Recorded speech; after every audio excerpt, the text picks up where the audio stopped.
राष्ट्रीय धनगर महासभा द्वारा आज आप देख रहे हैं कि विशाल धरना यहाँ चल रहा है आगरा तहसील में, और सिर्फ एक ही मांग है इन लोगों की, धनगर प्रमाण पत्र जारी किए जाएं। लंबे समय से इनकी यह लड़ाई जारी है। आपको बता दें कि उत्तर प्रदेश शासन ने क्लैरिफिकेशन ऑर्डर 24 जनवरी को जारी कर दिया है, लेकिन इसमें अधिकारी अभी तक उदासीन बने हुए हैं। क्यों और इनको क्यों अनिश्चितकालीन हड़ताल पर जाना पड़ा? मेरे साथ में तमाम लोग धनगर समाज के मौजूद हैं, उन्हीं से जानूंगा मैं। जी, मैं आपका नाम जानना चाहूँगा। मैं पहले तो माता बहनों को और धनगर समाज के सभी बुजुर्गों को, युवा साथियों को बहुत बहुत बधाई देना चाहता हूं कि समाज की हक की लड़ाई के लिए बहुत भारी मात्रा में आज एकत्रित हुए हैं।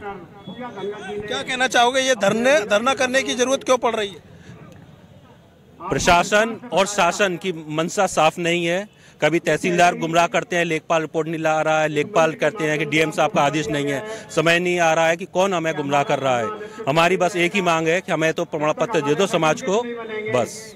क्या कहना चाहेंगे साहब, एक लंबे समय से इस लड़ाई को लड़ा जा रहा है, आज अनिश्चितकालीन हड़ताल तक ये लड़ाई आ गई है आपकी, और क्लैरिफिकेशन ऑर्डर होने के बाद अधिकारी उदासीन बना हुआ है, क्या मानते हैं? देखो, ये धनगर जो मुद्दा है, इसका जो लाभ करीब देश आज़ाद हुआ तब से हमारे समाज के लोग ले रहे हैं, और उसमें तमाम तरह की भ्रांतियां पैदा कर दी हैं। अगर ये 24 जनवरी को ये संशोधन भी हो गया है, मुख्यमंत्री इसमें पर्सनल इन्वॉल्व हो जाएं और सारे कमिश्नरों को वीडियो कॉन्फ्रेंसिंग करके और आदेश पारित कर दें, तो किसी की हिम्मत नहीं है कि कोई रोक पाए, ना तो लेखपाल, ना एसडीएम, ना तहसीलदार और ना ही डीएम। मुख्यमंत्री का जो क्लैरिफिकेशन आदेश है वो काफी नहीं है अधिकारियों के लिए, उसकी अवहेलना की जा रही है। प्रशासन इतना मजबूत हो चुका है कि मुख्यमंत्री के आदेश का अवहेलना कर रहा है। किस स्तर पर हो रही है ये अवहेलना? अब इस तरह जिला स्तर पर हो रही है। अगर डीएम अगर चाहे तो किसी लेखपाल की, किसी तहसीलदार की औकात नहीं है कि वो इस सर्टिफिकेट को डिनाई कर पाए।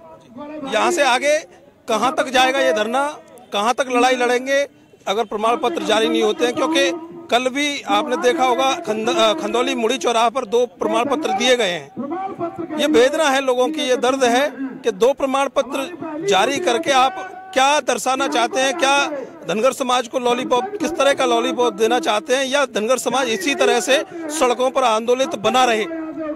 संविधान द्वारा हमें प्रदत्त जो अधिकार अनुसूचित जाति धनगर दिया गया, उसके बाद लोगों ने कुछ उसमें अड़चन उठाई तो न्यायालय ने हमें अधिकार दिया और इसको सुनिश्चित किया कि धनगर समाज ये जो है गलरिया समाज की उपजाति है, धनगर और नीकर, ये धनगर इसके अधिकारी हैं। इस पर बार बार शासन प्रशासन आशासन आदेश आए, जो अब शासन आदेश है उसमें बड़ा स्पष्ट है, और ये अब जो नहीं बन रहा है उसमें जो जिनका हक, जो हमारा हक खाते रहे हैं 70 साल से, वो नीचे लिस्ट से अपनी रिपोर्ट देने में डर रहे हैं कि ऐसा ही नहीं है, ये है, जबकि हम पूर्णतः ही सही है। और अब ये लड़ाई आर पार की है। धनगर समाज वो समाज नहीं है।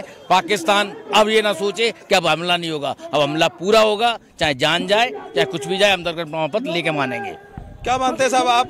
क्योंकि ये लड़ाई आज से ही नहीं, लंबे समय से आप लड़ते आ रहे हैं, लेकिन ये प्रमाण पत्र का लाभ आपको नहीं मिल पा रहा है। 2 प्रमाण पत्र कल जारी किए गए प्रशासनिक स्तर से, क्या मानते हैं 2 प्रमाण पत्र देकर क्या दर्शाना चाहता है? देखिए, 1 महीने से ये धरना प्रदर्शन लगातार डीएम पर से आदेश करवाए जा रहे हैं, कमिश्नर से आदेश करवाए जा रहे हैं। 24 जनवरी 2019 के बाद से लगातार लड़ाई लड़ने के बाद भी, चलो कल शुभारंभ हुआ, एक प्रतीक के रूप में 2 सर्टिफिकेट दिए गए।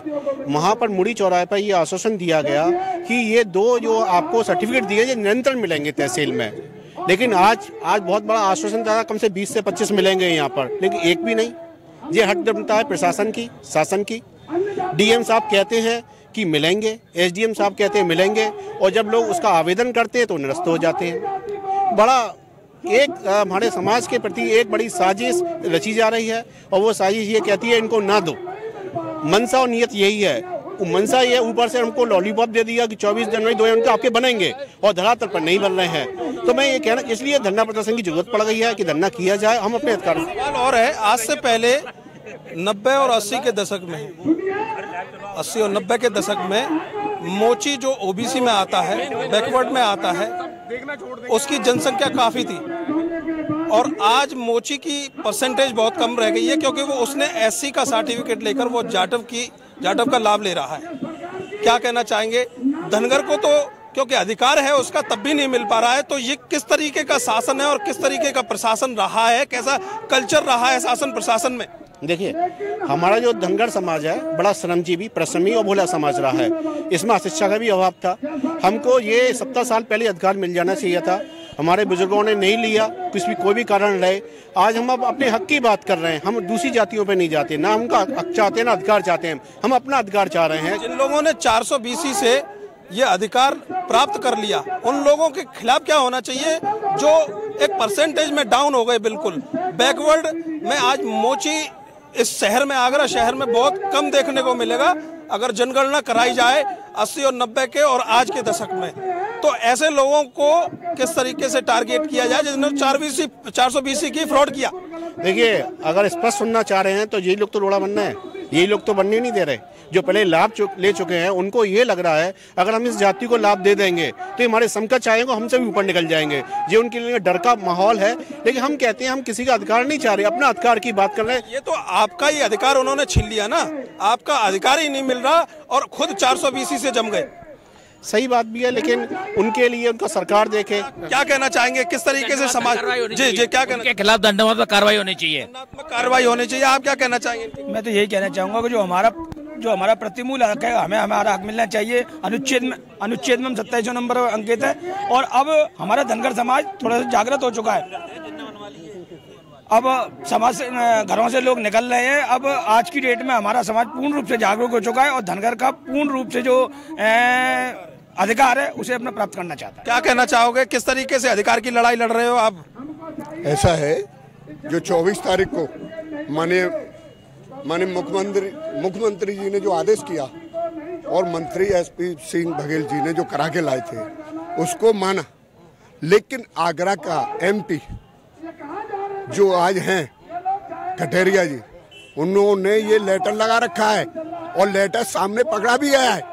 लेकिन कुछ लोग गुलाम हैं, वो नहीं कह पाते हैं। मुन्नालाल बघेल कह रहा है अगर नहीं है तो आपने एक लेटर लगाया है, उसके लिए 4 लाइनें लिख दें, मात्र 4 लाइन। मंत्री जी को अपनी ताकत का कहीं ना कहीं ताकत का लोगों को दिखाना चाहिए कि मेरी भी ताकत ये है, मैंने क्लेरिफिकेशन कराया है, उत्तर प्रदेश शासन ने दिया है। एक ही देश में उत्तर प्रदेश की बात करें तो भाजपा की सरकार है और केंद्र की करें तो भाजपा की सरकार है, तो दोनों में आपस में ये तो धनगर समाज का नुकसान हो रहा है।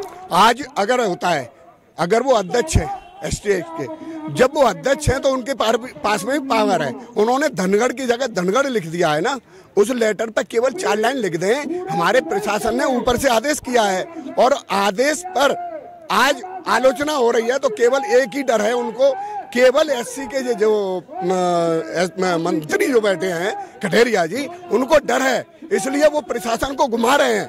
ये सर्टिफिकेट जो दो दे रहे हैं, 3 दे रहे हैं, मैं कह रहा हूँ 1 ना दे, केवल प्रशासन लिख के दे दें। माननीय मंत्री जी कठेरिया जी केवल 2 लाइनें लिख दें, मैं उनके पैरों में चरण रख के माफी मांग लूंगा और धनगर समाज के सामने मैं अपने उनके जूते डालूंगा। मात्र 2 लाइनें लिख दें, लिख के दे दें कि जो धनगढ़ का आदेश किया है उसको मैं वापस लेता हूं। क्या कहना चाहेंगे साहब, जो आदेश उन्होंने कर रखा है वो रोड़ा बन रहा है, क्लैरिफिकेशन हो चुका है उसके लिए?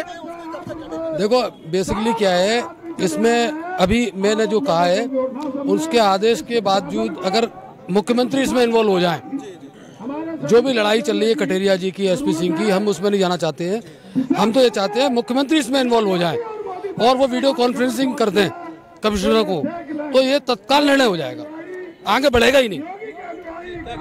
मैं ये कहना चाहता था, जैसे मैं शुद्ध भाषा में समझाना चाहता हूँ, अगर आपने एक FIR लगाई थाने में और उसका जब तक एक FIR लगाई थाने में और उस FIR की जब तक राजीनामा का कॉपी नहीं लगेगी तब तक वो मुकदमा चलता रहेगा आपके खिलाफ। ये मैं कहना चाहता हूँ कि जब आपने कठेरिया जी ने जो एप्लीकेशन लगाई है, जो रोक लगाई है, उस पर एक राजीनामा लगाने में उनको क्या दिक्कत आ रही है? इसलिए आप देख रहे हैं कि कहीं ना कहीं सवालों के कटघरे में SC आयोग के चेयरमैन और साफ तौर पर उनका ये कहना है कि जो धनगढ़ के उन्होंने आदेश कर रखे हैं उनको उत्तर प्रदेश सरकार के जो क्लैरिफिकेशन आ चुका है उसके आधार पर बैकफुट में आ जाएं और उन आदेशों को वो निरस्त कर दें, जिससे कि धनगर समाज का भला हो सके, धनगर समाज का उद्धार हो सके, जो एक लंबे समय से वो लड़ाई लड़ते आ रहे हैं। अब देखने वाली बात यह होगी कि अनिश्चितकालीन जो हड़ताल चल रही है, इस हड़ताल को कौन सा नेता खुलवाने आता है, कौन सा नेता इनको न्याय देने आता है, शासन प्रशासन किस तरीके से जो एक लंबे समय से मूक दर्शक बना हुआ है, आखिर धनगरों को किस तरीके से न्याय दिलाने का काम करता है। कैमरे के पीछे आर्यन बघेल में करतार सिंह बघेल, अर्थ न्यूज।